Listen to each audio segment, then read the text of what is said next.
السلام علیکم ورحمۃ اللہ وبرکاتہ۔ وعلیکم السلام ورحمۃ اللہ وبرکاتہ۔ جی استاذہ جی، آپ کیسی ہیں؟ الحمد للہ میں ٹھیک ہوں، آپ کیسی ہیں؟ جی الحمدللہ، اللہ کا شکر ہے۔ آپ کا بیٹا سو رہا ہے؟ جی استاذہ جی، اللہ کا شکر ہے، ابھی سلایا تھوڑی دیر پہلے۔ الحمد للہ، اللہ تعالیٰ اس کو نیک بنائے اور آپ کی آنکھوں کی ٹھنڈک بنائے اور آپ کو اپنے لیے، اس کے لیے، اپنے آبا کے لیے نیکیوں کا سامان تیار کرنے والا، صدقہ جاریہ کرنے والا بنائے۔ آمین ثم آمین، جزاک اللہ استاذہ جی۔ یاسمین، آپ اپنا بیک گراؤنڈ یا اپنا ایجوکیشنل سٹیٹس، اپنا تعارف خود کرائیے۔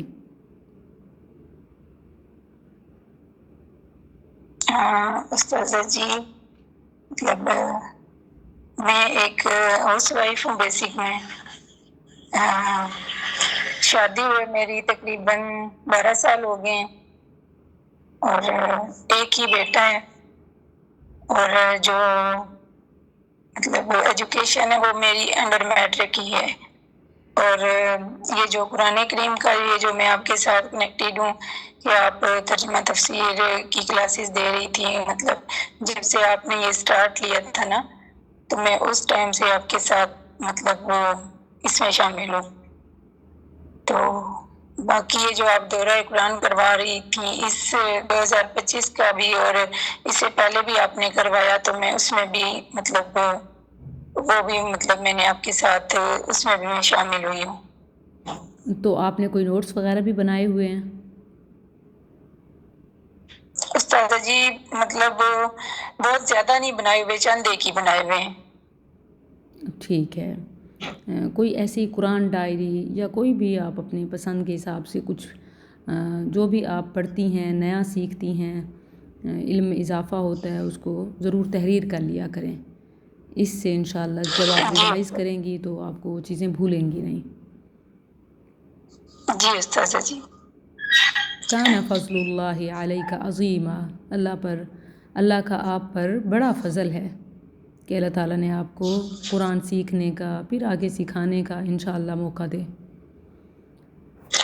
الحمدللہ استاذہ جی، اللہ تعالیٰ کا بھی کرم ہے اور آپ کی بھی بہت نیکی ہے۔ مطلب جب سے آپ کے ساتھ میں مطلب کنیکٹ ہوئی ہوں نا، اسی طرح ایک بار جب میرا بیٹا ابھی 3 مہینے کا تھا، تو مطلب ایک بار میں اسی طرح فیس بک پہ رمضان کا ہی مہینہ تھا اور میں فیس بک پہ مطلب چلا رہی تھی اس کو، تو ایک دم سے آپ کی پوسٹ آ گئی آگے، تو میں نے اس کو سنا۔ تو استاذہ جی اس ٹائم آپ مطلب فرسٹ مطلب آپ دورہ قرآن کلاس ہی کروا رہی تھی، پر میں اس کو فرسٹ ٹائم سن رہی تھی اور مجھے اس کی سمجھ بالکل بھی نہیں آئی تھی۔ بس یہ تھا کہ میرے دل میں ایک شوق تھا کہ بھئی میں بھی اللہ کی اس کتاب کو نا، ویسے تو بچپن میں جیسے والدین نے ہمیں مدرسے میں پڑھایا، ہم لوگوں نے ناظرہ پڑھا، اس کے بعد مطلب جب سے میں آپ کے ساتھ کنیکٹ ہوئی ہوں، اس سے پہلے مطلب میں نے کوئی اس طرح کی کسی قسم کی کوئی کلاس اٹینڈ نہیں کی تھی، پر ایک دل میں ہوپ تھی کہ مطلب یہ جو اللہ کی کتاب ہے اس کو سمجھ پاؤں نا، تو وہ آپ کے توسط سے الحمدللہ اللہ نے میری یہ جو دلی مراد تھی وہ پوری کی ہے۔ اللہ تو میں تعالیٰ اس بات آپ پہ کے بہت ذریعے سے امت کی بیٹیوں کو، اللہ تعالیٰ آپ کو چشمہ بنائے نیکی کا، خیر کا، کہ آپ کے ذریعے سے اور علم سے، قرآن سے جڑ سکیں اور اپنی روحانی علمی پیاس اور عملی موٹیویشن پا سکیں۔ مجھے نا یہاں ایک بڑی انٹرسٹنگ چیز ہے، سبحان اللہ، میں اپنی آڈینس کے لیے، لسنرز کے لیے آپ کی اس بات سے کہ دیکھیں فیس بک استعمال کر رہی تھیں، مگر آپ نے اس میں سے کیا کیچ کیا؟ بہت ساری چیزیں مکس ہوتی ہیں فیس بک پہ۔ آپ کا انٹرسٹ جو ہوتا ہے، فیس بک الگوریدم آپ کو وہی دکھاتا ہے۔ آپ کا قرآن کی طرف، آپ کا نیکی کے پیغام کی طرف انٹرسٹ تھا، وہ چیزیں آپ کے سامنے آئیں، پھر آپ وہاں رک گئیں اور آپ نے اس میں سے ایک چیز کو، یعنی ایک قرآن کلاس کو کنٹینیو کر لیا۔ کتنے لوگ ہیں، بلکہ اکثریت فیس بک سے گمراہ ہوتی ہے۔ یہ ان کے لیے ایک موٹیویشن ہے، عملی مثال ہے۔ جی استاذہ جی، اور تقریباً مطلب 2015 کی بات ہے کہ ہم لوگ ایبٹ آباد گئے تھے، مطلب شادی کے بعد نا میرے ہسبینڈ کے ادھر کوئی دوست وغیرہ رہتے تھے، تو انہوں نے مطلب ہمارا کھانا وغیرہ کیا تھا اور ہم لوگ وہاں پہ گئے تھے۔ تو وہاں پہ ایبٹ آباد میں نا جیسے ہم کہیں دور دراز شہر میں جاتے ہیں نا، تو ہمارا یہ ہوتا ہے کہ ہم وہاں سے کوئی چیز لے کے آئے نا، تو ہم لوگ وہاں پہ ایک بازار تھا، رات کا ٹائم تھا اور ہم لوگ بازار میں گئے اور وہاں پہ مطلب زیادہ تر تو شاپس بند ہو چکی تھی، چند ایک کھلی ہوئی تھی، تو وہاں پہ نا ایک بک شاپ مطلب تھی۔ تو اب میں وہاں پہ گئی ہوں، میرے دل میں یہ تھا کہ مطلب نا میرے پاس ترجمہ تفسیر کا قرآن کریم ہونا چاہیے، ویسے تو دوسرا تھا پر اس طرح کا نہیں تھا۔ تو اب میں وہاں پہ گئی ہوں، جب میں نے وہاں پہ دیکھا تو میں نے مطلب یہ جو قرآن اب میں جس سے جو آپ ترجمہ تفسیر کرا رہی ہیں سیم اسی طرح کی ہی مطلب ترجمہ تفسیر اس میں لکھی ہوئی ہے۔ تو میں نے وہاں سے وہ اٹھایا استاذہ جی، اور میرے ہسبینڈ اور وہ جو باقی لوگ تھے وہ مجھے کہتے ہیں بس آپ نے یہی لینا تھا، تو میں نے کہا جی بس میں نے یہی لینا تھا، بس وہ مجھے یہ مطلب مل گیا نا، تو میرے دل کو اتنا ایک سکون محسوس ہوا تھا کہ پتہ نہیں یہ میرے دل میں ایک ہوب تھی کہ یہ میرے پاس ہو اور میں اس سے کچھ سیکھ پاؤں نا۔ سبحان اللہ، اور اس کے یہ بعد بڑی اس کے بعد بہادری نا ہے۔ استاذہ جی میں اس کو خود سے پڑھنے کی کوشش کرتی تھی، پر وہی بات ہے کہ جب تک کہ مطلب ہم ایک استاد سے اس چیز کو نہ پڑھیں یا نہ سیکھیں تو اس طرح ہمیں سمجھ نہیں آتی۔ جب آپ کے ساتھ میں کنیکٹ ہوئی تھی تو اس ٹائم تقریباً مطلب بیچ میں چھوڑ بھی دیتی تھی، بیچ میں پڑھتی بھی تھی، تھوڑا تھوڑا کر کے پڑھتی تھی، تو تقریباً میں مطلب نا 12واں پارہ مطلب وہ ترجمہ اس پہ پڑھ رہی تھی، پر یہ تھا کہ وہ مجھے اس طرح سمجھ نہیں آ رہا تھا جس طرح سے میں آپ کے ساتھ جیسے مطلب کنیکٹ ہوئی ہوں۔ تو اس کے بعد آپ نے جیسے وہ ترجمہ تفسیر کی آپ کلاس دے رہی ہیں، تو جتنا وہاں سے مجھے سمجھ آیا نا، اس طرح مجھے سمجھ نہیں آ رہا تھا۔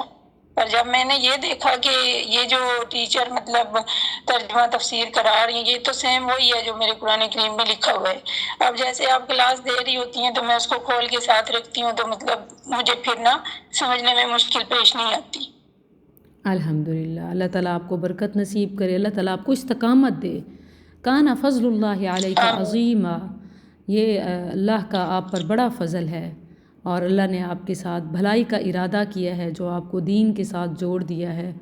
انسان کے اندر خیر ہو، نیت نیک ہو، اور انٹرسٹ اگر ہم اپنے رائٹ سائڈ پہ کر لیں، جیسے صراط مستقیم کی طرف متوجہ ہو جائیں تو اللہ اس پہ چلا دیتا ہے۔ اللہ نے آپ کو راستہ دے دیا۔ یہ دوسروں کے لیے ایک بڑی اچھی مثال ہے کہ اگر آپ بھی قرآن سیکھنے کی طرف توجہ کریں گے تو اللہ راہیں کھولتا جائے گا اور کامیابیاں مقدر بن جائیں گی۔ یہ بہت ہی آسان کتاب ہے اور یہ کوئی مشکل نہیں ہے، ہم دوسروں سے پوچھنے کے بجائے الحمدللہ خود پڑھیں۔ الحمدللہ استاذہ جی، میں اس بات پہ میں بہت پرسکون ہوں کہ جب سے مطلب میں آپ کے ساتھ اس میں ترجمہ تفسیر کلاس میں کنیکٹ ہوئی ہوں، اس کے بعد آپ جیسے مطلب رمضان کے قریب جیسے یہ دورہ قرآن بھی کراتی ہے، میں نے اس سے پہلے بھی کیا ہے، پر شاید کچھ مطلب وہی بات ہے کہ گھر کے معاملات ایسے ہوتے ہیں کہ انسان اس طرح توجہ نہیں دے پاتا۔ صحیح تو بات کی جو آپ نے۔ اب کی بار آپ نے مطلب یہ ترجمہ تفسیر کی کلاس نہیں، یہ جو دورہ قرآن کروایا ہے نا، تو ساتھ آپ نے یہ جو کوسچن وغیرہ آپ سینڈ کرتی رہی ہیں، میں بیچ بیچ میں ان کو دیکھتی بھی رہی ہوں، مطلب پڑھتی رہی ہوں، پر اس طرح نہیں نوٹ کر پائی جس طرح آپ نے ایک ہمیں یہ ٹاسک دیا نا کہ مطلب یہ آپ کا یوں سمجھیں کہ ایک امتحان ہونے والا ہے کہ پھر اس ٹائم نا میں مطلب جس ٹائم سے آپ نے یہ بولا تھا کہ مطلب جو اس کا امتحان دے گا تو پھر اس کو جو ہے نا جیسے وہ آپ نے ڈگری، سرٹیفکیٹ۔ ڈپلوما وغیرہ بھی دینا ہے۔ جی جی، تو پھر میں نے اس کو اتنی گہرائی سے استاذہ جی تقریباً جب سے آپ نے یہ ٹاسک دیا تھا اس دن سے ابھی تک میرے خیال میں اسی میں ہی وہ مصروف ہی رہی ہوں۔ سبحان مطلب گھر اللہ۔ کے کاموں میں وہ تو عام روٹین کی بات ہے نا، جیسے ہم گھر کے کام کرتے ہیں وہ تو ساتھ ساتھ چلتے رہتے ہیں۔ اس کے علاوہ نا میری کوئی کسی قسم کی فالتو قسم کی ایکٹیویٹی اس رمضان کے مہینے میں اس ٹائم تک بالکل بھی نہیں رہی۔ اللہ تعالیٰ اس پر آپ کو ثبات بخشے، اسی پر استقامت دے، اور اللہ ہمارا اسی پر حسن خاتمہ کرے۔ اور اب چلتے ہیں ہم الحمدللہ، کچھ آمین۔ سوالات کی طرف۔ بسم اللہ الرحمن الرحیم، الحمدللہ اولا والحمدللہ آخرا والصلاة والسلام علی سیدنا محمد خاتم النبی الانبیاء والمرسلین، اما بعد۔ تو میں بس یہ چیک کرنا چاہتی ہوں کہ آپ نے اس کو جیسے غور سے سنا تو کس حد تک آپ کے کانسیپٹس کلیئر ہوئے؟ آپ نے دوسرے پارے میں آغاز میں ہی ایک لفظ پڑھا اور تفسیر پڑھی، تحویل قبلہ، تحویل قبلہ۔ میں یہ جاننا چاہتی ہوں کہ تحویل قبلہ کسے کہتے ہیں اور یہ کب ہوا تھا؟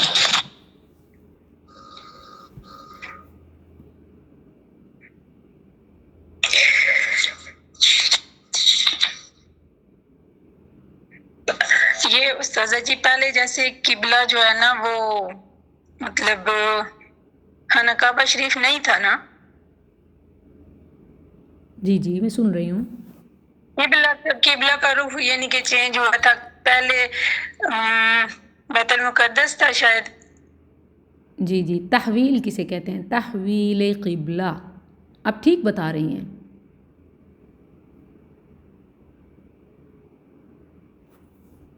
جی تحویل کا میننگ استاذہ جی جیسے رخ چینج کرنا۔ بالکل بالکل آپ نے ٹھیک بتایا۔ اور قبلہ کعبہ، ٹھیک ہے، جس کی طرف متوجہ ہوتے ہیں۔ جی تحویل قبلہ کیا مطلب ہوا اس کا؟ یعنی کہ پہلے مطلب بیت المقدس تھا، اس کے بعد کعبۃ اللہ کی طرف اس کا رخ چینج ہوا۔ جی ٹھیک ہے، یہ کب ہوا تھا؟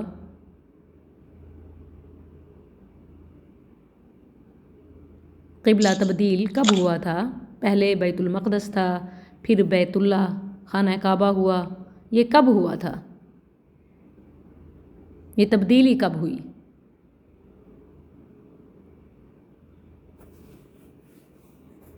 سوری استاذہ جی ذہن میں نہیں رہی۔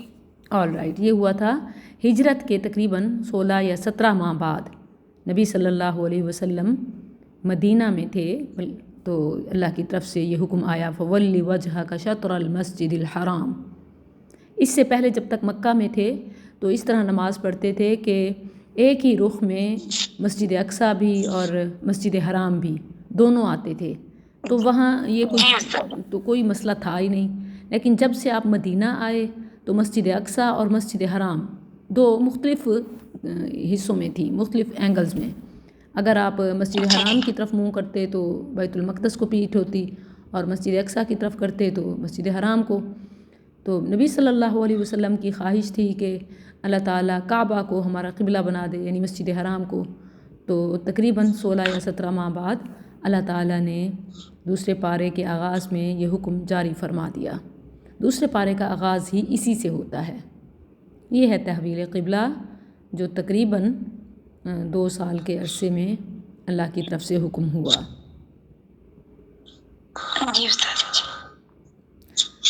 اچھا، مجھے یہ بتائیں کہ اللہ کی صفات، ان میں سے مختلف صفات ہم نے اپنے رب کے کلام میں پڑھیں، سمجھیں، کہ جیسے اللہ تعالیٰ نے ہمیں بتایا اس کی صفات پر، جس طرح اس کی ذات پر ایمان ہے، اس کی صفات پر بھی ایمان ہے۔ اللہ تعالیٰ کی ایک صفت آئی ہے سورہ الحدید میں، اور دیگر مقامات پر بھی ہے، الرحمن علی العرش استوى۔ سورہ حدید کی آیت نمبر 4 ہے، ثم استوى علی العرش، کہ اللہ عرش پر مستوی ہو گیا، یعنی بلند ہوا۔ ثم استوى علی العرش، پھر وہ عرش پر بلند ہوا۔ اچھا، پھر یہ آتا ہے کہ وَهُوَ مَعَكُمْ أَيْنَمَا كُنْتُمْ، اور وہ تمہارے ساتھ ہے جہاں بھی تم ہو۔ اب آپ دیکھ رہے ہیں، پہلے ہے کہ علی العرش استوى، پھر ہے وَهُوَ مَعَكُمْ أَيْنَمَا كُنْتُمْ۔ سوال یہ ہے کہ یہ دونوں باتیں، یعنی عرش پر مستوی ہونا اور ہر ایک کے ساتھ ہونا، یہ بیک وقت کیسے درست ہو سکتی ہیں؟ یہ میرا سوال ہے۔ یعنی کہ استاذہ جی اللہ تعالیٰ تو مطلب عرش پہ ہیں، تو وہ اپنے علم کی وجہ سے وہ ہر جگہ پہ ہیں۔ تو کیا حقیقت میں نہیں، یعنی صرف اس کا علم ہمارا احاطہ کیے ہوئے ہے، جس طرح آیت الکرسی میں آتا ہے یحیطون بعلمہ۔ جی استاذہ جی جیسے کہ اگر ہم کہیں کہ مطلب اللہ تعالیٰ تو ہر جگہ ہر مقام پہ ہر انسان کے ساتھ مطلب اپنے علم کی مناسبت سے ہے نا، کیا تو آپ کو ہر نہیں جگہ لگتا اس طرح کیا آپ کو نہیں لگتا کہ یہ ایک قسم کی تعویل ہو جاتی ہے یا مجازی معنی ہو جاتا ہے؟ اور وہ جو ایک واضح ہے اللہ کا فرمان، اپنی صفت کہ میں تمہارے ساتھ ہوں، اللہ کا ہمارے ساتھ ہونا یہ صفت ہے اللہ کی، تو واقعی اللہ ہمارے ساتھ ہو، نہ کہ صرف علم کے اعتبار سے یا قدرت کے اعتبار سے، جب کہ اس نے واضح اپنی یہ صفت بیان کی ہے، وَهُوَ مَعَكُمْ، وہ تمہارے ساتھ ہے، یہ اللہ کی ہم تمہارے ساتھ معیت ثابت ہے، یہ صفت بیان ہوئی ہے۔ آپ اس کو کیسے سمجھتی ہیں؟ یعنی آپ جیسے بتا رہی ہیں، آپ نے صرف یہ سمجھا کہ وہ ہے، وہ ذات عرش پر مستوی ہے اور اپنے علم کے حساب سے ہمارے ساتھ ہے، یا بعض لوگ کہتے ہیں کہ اللہ قدرت کے حساب سے کہ وہ خود ذات باری تعالیٰ عرش پر مستوی ہے اور اس کا علم اور قدرت وہاں سے ہمارے ساتھ ہے، ایسے؟ جی استاذہ جی مجھے تو ایسے ہی سمجھ آئی ہے اس کی۔ اچھا، اس بارے میں ایک لوگوں نے صحیح نہیں سمجھا، یعنی بعض نے تو یہ کہہ دیا، یہ دو ایکسٹریمز ہیں، ایک ایکسٹریم ہے لوگ کہتے ہیں کہ یعنی وہ ہر وقت ہر جگہ ہر ایک کے ساتھ ہے اور وہ عرش کا انکار کر دیتے ہیں۔ ظاہری سی بات ہے یہ غلط ہے، کیونکہ اللہ تعالیٰ نے ایک نہیں کئی مقام پہ فرمایا الرحمن علی العرش استوى ثم استوى علی العرش، ٹھیک ہے؟ اور اسی طرح بعض کہتے ہیں کہ نہیں، ہر جگہ کہنا ٹھیک نہیں ہے، بلکہ وہ صرف عرش پہ ہے اور اس کا علم اور قدرت ہمارے ساتھ ہے۔ حالانکہ اس آیت کو دیکھیں نا، سورہ الحدید آیت 4، یہ اس پورے مسئلے کو صحیح سمجھاتی ہے۔ پہلے فرمایا ثم استوى علی العرش کہ وہ عرش پر مستوی ہوا، پھر فرمایا وَهُوَ مَعَكُمْ أَيْنَمَا كُنْتُمْ، تو ان دونوں پر ہی ایمان ضروری ہے۔ اللہ کے عرش پر مستوی ہونے پر جس طرح ایمان ہے، یہ ہم اس کی صفت مانتے ہیں کہ اللہ کی یہ شان ہے، صفت ہے کہ وہ عرش پر مستوی ہے، اسی طرح اس کی معیت وَهُوَ مَعَكُمْ أَيْنَمَا كُنْتُمْ، یہ بھی اس کی صفت ہے کہ وہ ہمارے ساتھ ہے۔ اگر کوئی یہ کہے کہ یہ بھلا کیسے ہو سکتا ہے، لَيْسَ كَمِثْلِهِ شَيْءٌ، وہ مخلوق تھوڑی ہے کہ اس کے لیے یہ ناممکن ہو کہ وہ ایک جگہ ہو تو دوسری جگہ نہ ہو سکے، جس طرح مخلوق کا حال ہوتا ہے کہ وہ ایک جگہ ہو تو دوسری جگہ نہیں ہو سکتے۔ وہ خالق ہے، یہ اسی کی صفت ہے کہ وہ عرش پہ بھی ہے اور ہمارے ساتھ بھی، وہ ایک اللہ، یہ اس کی صفت ہے، معیت یہ اس کی صفت ہے، اور ہماری طرح نہیں ہے کیسے، کیا، کیوں۔ اللہ کی صفات کے بارے میں اس میں ہم نہیں پڑھ سکتے۔ کما یلیق بشانہ، جیسے اس کی شان کے لائق ہے، جس طرح وہ عرش پر مستوی ہے بالکل اس کی معیت بھی ثابت ہے، ٹھیک ہے؟ تو یہ دونوں چیزیں جیسے اللہ تعالیٰ نے ایک آیت میں بیان کیا نا، تو یہ آپ کبھی یہ نہ کہیں، یعنی یہ کہنا ٹھیک نہیں ہے کہ اللہ علم کے لحاظ سے یا قدرت کے لحاظ سے ہمارے ساتھ ہے، بلکہ اس کی معیت پر ایز اٹ از جیسے اس نے بیان کیا ہمارا ایمان ہے کہ مَعَكُمْ أَيْنَمَا كُنْتُمْ، وہ تمہارے ساتھ ہے تم جہاں بھی ہو۔ ہم یہ نہیں کہہ سکتے کہ وہ لا مکان ہے، یعنی یہ نہیں کہہ سکتے کہ وہ ہر جگہ موجود ہے، بلکہ وہ ہے تو عرش پہ، مگر اس کی یہ صفت ہے کہ وہ تمہارے ساتھ ہے تم جہاں بھی ہو۔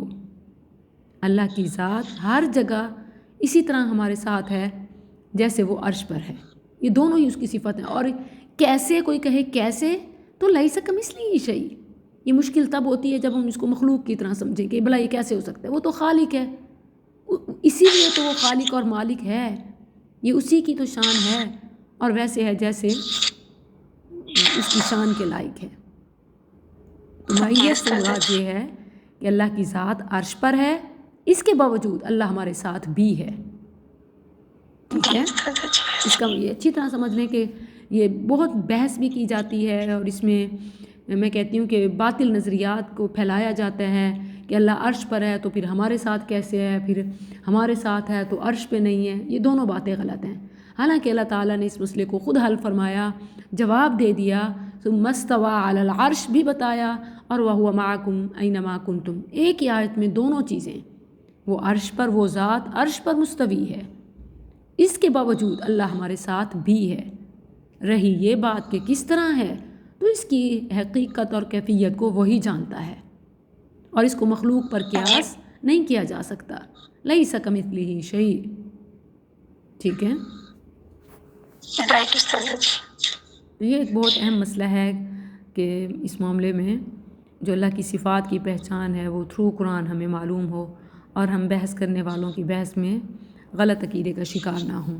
اچھا، اسی طرح اللہ کی صفات میں سے ایک صفت آئی ہے صفت عین، جیسے سورۃ طور، اگر آپ قرآن کھول لیں، آیت ہے 48، وَاصْبِرْ لِحُکْمِ رَبِّكَ فَإِنَّكَ بِأَعْیُنِنَا، وَاصْبِرْ لِحُکْمِ رَبِّكَ فَإِنَّكَ بِأَعْیُنِنَا۔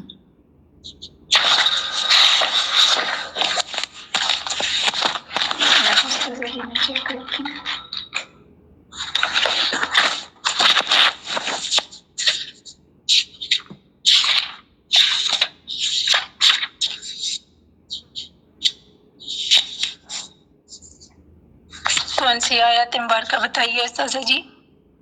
سورۃ طور آیت 48۔ جی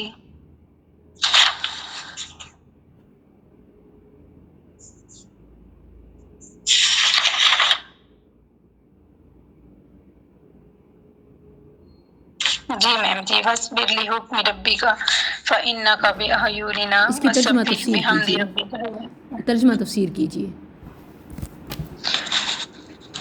یعنی کہ استاذہ جی یہاں پہ تو اللہ کی صفات میں دیکھنے کا وہ مطلب آ رہی ہے نا؟ جی آپ یہ آیت پڑھیں، وَاصْبِرْ لِحُکْمِ رَبِّكَ فَإِنَّكَ بِأَعْیُنِنَا، اور اسی حصے کا ترجمہ کریں اور پھر بتائیں کہ آپ نے اس سے کیا سمجھا۔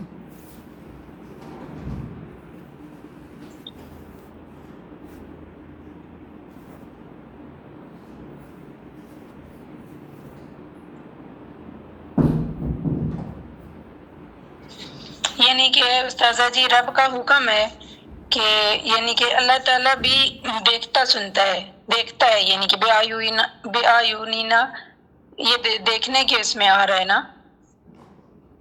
وَاصْبِرْ لِحُکْمِ رَبِّكَ، اور اپنے رب کا حکم آنے تک صبر کر، فَإِنَّكَ بِأَعْیُنِنَا، بے شک تو ہماری آنکھوں کے سامنے ہے۔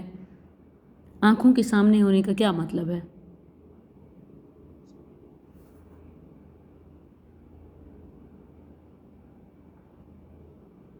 آنکھوں کے سامنے ہونے کا مطلب ہے کہ اللہ کی آنکھیں ہیں اور اللہ دیکھ رہا ہے، ٹھیک ہے؟ بعض لوگ کہتے ہیں کہ نہیں، آنکھوں سے اللہ کی آنکھیں بھلا کیسے ہو سکتی ہیں؟ سو اس کا مطلب تو یہ ہے کہ اللہ کی حفاظت میں ہیں یا اللہ نگرانی کر رہا ہے۔ حالانکہ آنکھوں میں اور نگرانی اور حفاظت میں کوئی تضاد نہیں ہے۔ نگرانی آنکھوں سے ہی ہوتی ہے۔ جب اللہ نے اپنے لیے خود عین کا، آنکھ کا ذکر کیا، ثابت کیا، تو اس کا انکار درست نہیں، ٹھیک ہے؟ یہ بھی اللہ کی صفت ہے، مخلوق کی طرح نہیں ہے، بلکہ جس طرح اس کی شان ہے وہ اسی طرح ہے، ٹھیک ہے؟ رائٹ استاد جی، یعنی کہ یہ مخلوق یعنی کہ اللہ تعالیٰ کی آنکھوں کے بارے میں کہتے ہیں کہ شاید اللہ تعالیٰ کی آنکھیں ہماری طرح ہیں، جو یہ اس چیز کا انکار کرتے ہیں، انکار کر دیتے ہیں، جبکہ ایسا نہیں ہے، جبکہ ایسا نہیں ہے۔ اللہ تو اپنی صفات کے لحاظ سے مطلب جو اس دیکھتا نے بھی ہے اپنے اور لیے، سنتا بھی ہے۔ جی دیکھیں، جو اس نے اپنے لیے صفات بیان کی ہیں ان پر ایمان ضروری ہے، ان کی کیفیت حقیقت ہم نہیں جان سکتے، وہ اسی طرح ہیں جیسے اس کی شان کے لائق ہے۔ اور اس کا انکار کہ عین کا ترجمہ بعض لوگ کرتے ہیں نگرانی، کہ آپ ہماری نگرانی میں ہیں، ہم آپ کی حفاظت کر رہے ہیں، ٹھیک ہے؟ تو اس کا ترجمہ یوں کرنا یہ ٹھیک نہیں ہے، بلکہ میں تو خبردار کرتی ہوں اپنی اسٹوڈنٹس کو کہ جس بھی ترجمہ میں، جس تفسیر میں لفظ کے حقیقی مطلب کو چھوڑ کر دوسرا نکالا جائے اور حقیقت کا انکار کیا جائے، جب کہ مجازی معنی کے لیے کوئی دلیل بھی نہ ہو، تو ایسی ترجمہ تفسیر کو چھوڑ دیں، یعنی آپ کو صحیح اور غلط کی پہچان ہو جاتی ہے۔ ایک اور بھی میں ہنٹ دے دوں، مثلاً اللہ تعالیٰ نے اپنی صفت ید ہاتھ کا مختلف مقامات پر ذکر کیا. بیدہی اسی کے ہاتھ میں بعض کہتے ہیں کہ قبضہ قدرت میں. دیکھیں ہاتھ کے ساتھ قبضہ قدرت بھی آ جاتا ہے کیونکہ ہاتھ سے کنٹرول کیا جاتا ہے. ہاتھ کا انکار کر کے پھر قبضہ قدرت معنی لینا یہ باطل نظریات کی ترجمانی ہے، بدعقیدگی کی نشانی ہے. تو ایسے تراجم اور ایسی تفاسیر سے دور رہیں کیونکہ اللہ نے خود اپنے لیے صفت ید کا ذکر کیا. یہ تو استاذہ جی اللہ تعالیٰ کی اپنی شان ہے نا، وہ جیسے اللہ تعالیٰ نے مخلوق کو، ہم لوگوں کو، انسانوں کو یا باقی اور مخلوقات کو پیدا کیا، اللہ تعالیٰ اس طرح تو نہیں ہو سکتے نا. اللہ تعالیٰ کی تو اپنی ایک شان ہے. بالکل. تو اگر ہم ان کی اللہ تعالیٰ کی ان باتوں پہ اگر ہم ایمان نہیں لاتے تو پھر اس کا مطلب ہے کہ ہم اللہ تعالیٰ کی ان احکامات کا یعنی کہ انکار کرتے ہیں. بالکل ایسے ایمان نہ لانا یہ انکار کرنا ہے. اچھا آخری سوال میں آپ سے پوچھتی ہوں سورہ بقرہ سے. سورہ بقرہ میں آیت ہے 258 جس میں اللہ تعالیٰ نے ابراہیم علیہ السلام سے ایک شخص کا مکالمہ ذکر کرتے ہوئے فرمایا الم تر الی الذی حاج ابراہیم فی ربی. کیا تو نے اس شخص کو نہیں دیکھا جس نے ابراہیم علیہ السلام سے جھگڑا کیا اس کے رب کے بارے میں؟ فی ربی یہ شخص کون تھا؟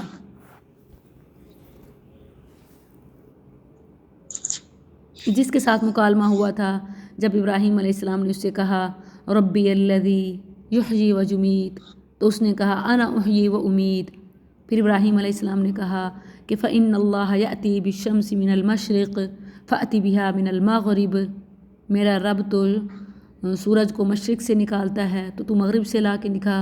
تو فبہت الذی کفر، کافر ہکا بکا رہ گیا. یہ شخص کون تھا؟ یہ استاذہ جی ابراہیم علیہ السلام کے جو والد تھے جو مطلب اس چیز کا انکار کرتے تھے. نہیں ہاں اب کا تو لفظ ہے ہی نہیں، نہ ہی اس کی کوئی دلیل ہے.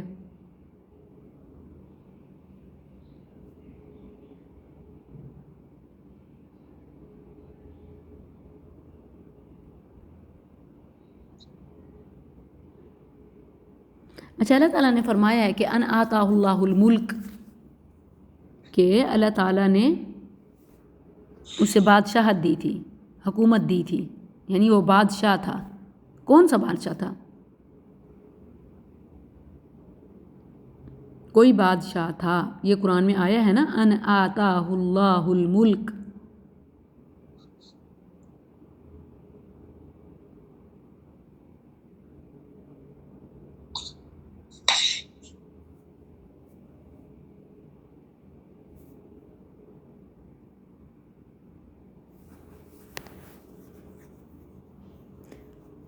نمرود کا نام سنا ہوا ہے؟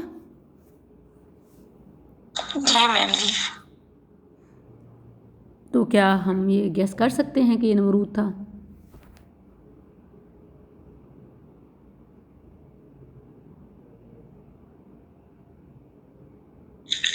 نمرود کون تھا؟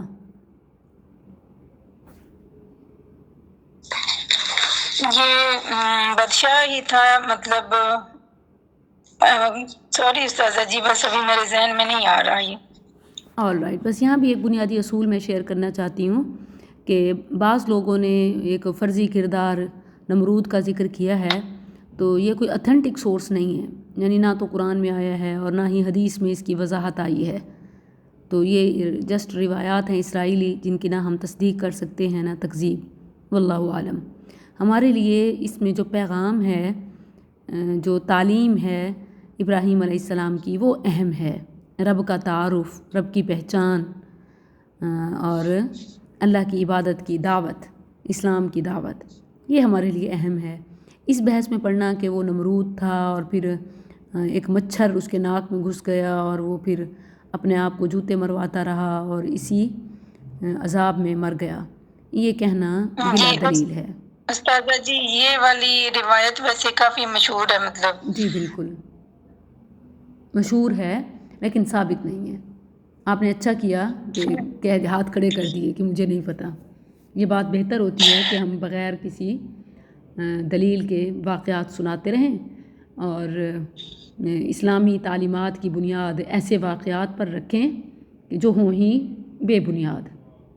ہمارے لیے یہ آیات ہی کافی ہیں اللہ کی پہچان کے لیے اور دین کی دعوت کے لیے.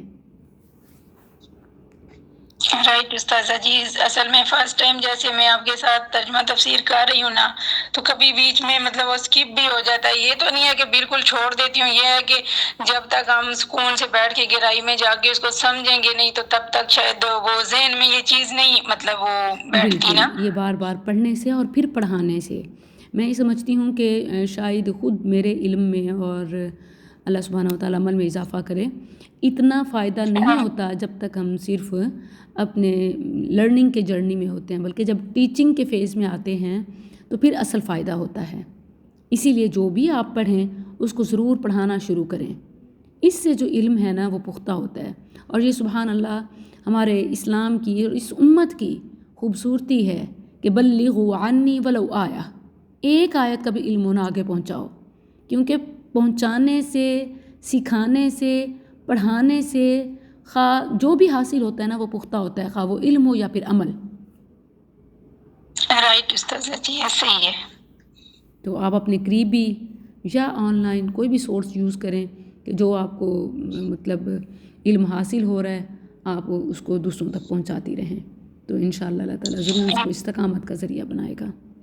انشاءاللہ استاذہ جی، میرے لیے خاص طور پہ دعا کریں کہ میں یہ جو کچھ پڑھ رہی ہوں نا یہ واقعی میں اس کو سمجھ سکوں اور پھر آگے اس کو یعنی کہ خود بھی سمجھ کے عمل کر سکوں اور اس کو آگے پھیلا بھی سکوں. آمین یا رب العالمین. اور یہ ان مدرس کے لیے آپ کی سٹوری اور آپ کا یہ ایگزام وائوا یہ موٹیویشن ہے کہ جو اپنا ٹائم فضولیات میں، لڑائی جھگڑوں میں، غیبت میں، بے فائدہ چیزوں میں لگا رہی ہوتی ہیں کہ آئیں اس طرف آ جائیں. اس سے آپ کو اللہ تعالیٰ دینی دوست دے گا، اللہ تعالیٰ آپ کو دینی سرکل دے گا، اچھا سرکل دے گا، اس سرکل کا بہتر متبادل، نعم البدل. اور اس کے ذریعے سے آپ کی علمی عملی ایک موٹیویشن ہوگی. اور یہ تو وہ چیز ہے نا کہ اس میں آپ نے دیکھیں ایک ننھے سے بچے کو، کیا ایج ہے آپ کے بیٹے کی؟ آل رائٹ، یہاں کال ڈراپ ہو رہی ہے. بیٹے کی ایج کیا ہے یاسمین؟ 3 سال. 3 سال. دیکھیں ایک 3 سال کی ماں، صبح جب انہوں نے مجھ سے وائوا کا ٹائم لیا تو اس وقت کہہ رہی تھیں کہ کوئی ایسا ٹائم دیں جب میرا بیٹا سویا ہوا ہو. تو سبحان اللہ میں نے کہا میں رات میں مطالعہ کر رہی ہوتی ہوں، تو جب آپ کا بیٹا سو جائے مجھے انفارم کیجیے گا، ہم اس وقت کر لیں گے. بچے کو سلا کے جو ماں قرآن پڑھے، قرآن سمجھے، قرآن سیکھے، تو میں ایون اپنے بھائیوں سے، ان کے شوہروں سے بھی یہ ساتھ ایک ریکویسٹ کروں گی کہ ان کی قدر کریں اور ان کی اس جرنی میں ان کی ہیلپ کریں. یہ آپ کے لیے اور آپ کی نسلوں کے لیے صدقہ جاریہ ہیں. بہترین ماں، بہترین وائف ہیں. اللہ تعالیٰ آپ کو خوش رکھے، آپ کی فیملی کو اللہ تعالیٰ اپنی حفاظت میں رکھے اور دین کا خادم بنائے. جزاکم اللہ خیرہ. بہت شکریہ. آپ کچھ پوچھنا چاہیں گی، کچھ کہنا چاہیں گی، کچھ پوچھنا ہے آپ نے؟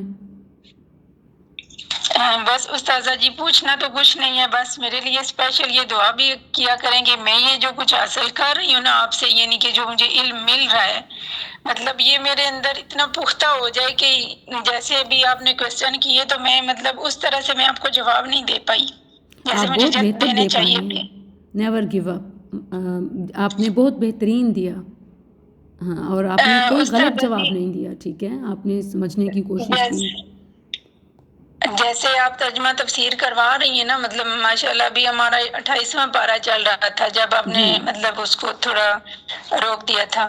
جی تو یہ ہے کہ اس پورے ٹائم میں نا میں آپ سے جیسے وہ لاسٹ پہ مطلب کوسچن آنسر ہوتے ہیں نا، تو پتہ نہیں کیوں میں خود کو اتنا وہ مطلب میرے اندر اتنی ہمت نہیں ہو رہی تھی کہ کبھی میں آپ کے ساتھ اس طرح ڈسکس کروں، کوئی مطلب کوسچن کروں، یا مطلب مجھے لگتا تھا کہ بس میں نہیں کر پاؤں گی. میرے اندر وہ چیز نہیں ہے کہ میں اتنی مطلب ایک عالمہ ہے، مطلب ایک ہماری ٹیچر ہیں، وہ ہمیں اتنا قرآن کا درس دے رہی ہیں، ان کے پاس اتنا علم ہے، تو مطلب میں خود کو اس مقام پہ نہیں سمجھتی تھی. مطلب میرے اندر ہمت ہی نہیں ہوتی تھی کہ میں آپ کے ساتھ نہ کسی مطلب جو روز ڈیلی کام پڑھتے تھے اس کے بارے میں بھی ویسے بھی اگر میں کوئی کوشچن کر پاؤں. الحمدللہ کہ آج میں نے اتنی ہمت کی اور آپ کے ساتھ میری آپ نے کر مطلب دکھایا، اچھی بات چیت ہو گئی ہے. آپ نے کر تو دکھایا آپ اور آپ نے دوسروں کی ہمت بن گئی ہیں، دوسروں کے لیے مثال بن گئی ہیں. انشاءاللہ استاذہ جی اب جیسے ہماری مطلب وہ پھر سے کنٹینیو ہوگی نا تو میں انشاءاللہ اس میں ضرور آپ کے ساتھ کوشچن آنسر کے جیسے وہ لاسٹ پہ ہوتے ہیں نا تو میں اس میں ضرور شرکت کیا کروں گی تاکہ مجھے بھی بولنے کا اور اس طرح مطلب مجھے مطلب میں جو چاہتی ہوں نا جس طرح کی میں بن جاؤں انشاءاللہ میں آپ کے ساتھ کنیکٹ رہوں گی تو مطلب مجھے امید ہے کہ میں اس مقام پہ پہنچ جاؤں گی. انشاءاللہ ہم اکٹھے سیکھیں گے اور پھیلائیں گے. اسکلز کے لیے تو دعا کیا کریں، اللہ تعالیٰ اسے امت کی بیٹیوں کے لیے منفعت کا ذریعہ بنائے. انشاءاللہ استاذہ جی وہ تو میں ہر لمحہ آپ کے لیے دعا گو ہوں کہ اللہ کرے کہ مطلب جلد سے جلد یہ آپ کا ادارہ تعمیر ہو اور اس میں جو ہے نا امت کی بیٹیاں مطلب دین سیکھیں. اور جیسے آج کل ہمارے حالات چل رہے ہیں نا کہ اتنی یعنی کہ یہ اللہ تعالیٰ نے کتاب نازل کی ہے اس میں یعنی کہ ہمارے لیے زندگی میں کون سی ایسی بات ہے جس میں ہمارے لیے رہنمائی نہیں ہے. اس میں ہم لوگ اس کو نہ سمجھتے ہیں نہ سیکھتے ہیں. بس دیکھیں کہ مطلب یہ بیسک میں امت کی بیٹیاں کس طرف جا رہی ہیں. مجھے یہ بات اندر سے بہت تکلیف دیتی ہے. ویسے تو انشاءاللہ یہ یہ ہے کہ گھر جو چلیں ہے وہ انہیں رہنمائی دکھائے گا، یہ انسٹیٹیوٹ ان انشاءاللہ کی انگلی پکڑ کے ان کو چلنا سکھائے گا، ان کے لیے راستہ بن جائے گا انشاءاللہ. بارک اللہ لی ولکم فی القرآن العظیم ونفعنی وإیاکم بالآیات والذکر الحکیم. سبحانک اللہم ربنا وبحمدک نشہد ان لا الہ الا انت نستغفرک ونتوب الیک. السلام علیکم ورحمۃ اللہ وبرکاتہ. وعلیکم السلام.